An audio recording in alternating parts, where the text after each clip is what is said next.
Why does it seem like the Lions signed so many people in the secondary this year? And where is everybody going to play? Let's talk about it. Hi, Mike Payton from A to Z Sports Detroit. Today we're going to talk about all the cornerbacks that the Lions signed in free agency and why some of them might not be playing exactly where you think they're going to be playing. So, obviously, DJ Reed was the big signing for the Lions this offseason. Huge after losing Carlton Davis to get Reed at $20 million less than Davis, a player who is probably better, probably as good or better, equal or better than what Carlton Davis is. That was a huge steal for the Lions. Really good work by them. After that, there's Rock Ya-Sin, there's Avonte Maddox, there was some of the guys that they had brought back with Khalil Dorsey. And, you start to wonder, like, where are all these guys going to fit? And don't forget about the guy that they lost, other than Carlton Davis, Afitu Melifonwu. He plays for the Dolphins now. So what are the Lions going to do in the secondary? I think, and history will kind of show, that at least one of the players that they brought in, and that's Avonte Maddox, is not going to be a cornerback. He's going to be a safety.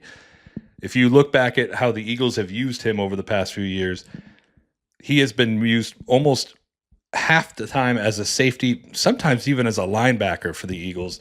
Last year, he played 8 games as a safety out of the 17 games that he played last season. So I think the Lions are looking at him as their number 3 safety who can come in, be a veteran guy, help out some of those younger guys like Maurice Norris or Lawrence Strickland, 2 guys that undrafted guys that the Lions, I think, see a lot in, but just need some more time to work out.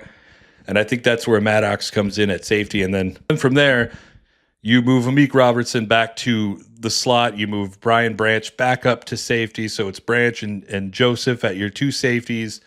Maddox, your number 3. Strickland, Norris, those are your safeties. At corner, you've got your CB1 as DJ Reed. Your cornerback 2 is Terry and Arnold. Your slot, Amik Robertson. And then at 4, you've got a guy in Ennis Rakestraw who was supposed to be a starter last year had he not got hurt. He could come in and kind of be that slot corner, which is what they were trying to get him to be, but also could be an outside guy. He's a perfect cornerback 4 who could potentially be more in the future. Robertson's only got 1 more year left on his deal. I think the Lions might want to try to keep him. They probably should, but if they feel that Rakestraw is good enough to go and replace him in 2026 at that slot position, I think you'll probably see that. And then where Kendall Vildor is, who's another guy who left, where he was, that's where you fill in Rock Ya-Sin, a perfect CB5 guy who can come in, rotate around, can play slot, can play outside, can do anything that you need him to do, but you kind of hope he never has to play, right? Like he's going to be more on special teams. And then obviously Khalil Dorsey, kick returner, really good gunner, special teams guy. There's a reason he's here, and it's not so much to play corner on defense. It's to be a tremendous special teams player like he has been. So that's making sense of all these signings that they've done in the secondary. I know everybody wants an edge rusher, and I think that's what they're going to be doing in the draft. I wouldn't be surprised if they traded up for one or took more than one. That's probably the route they're going to go.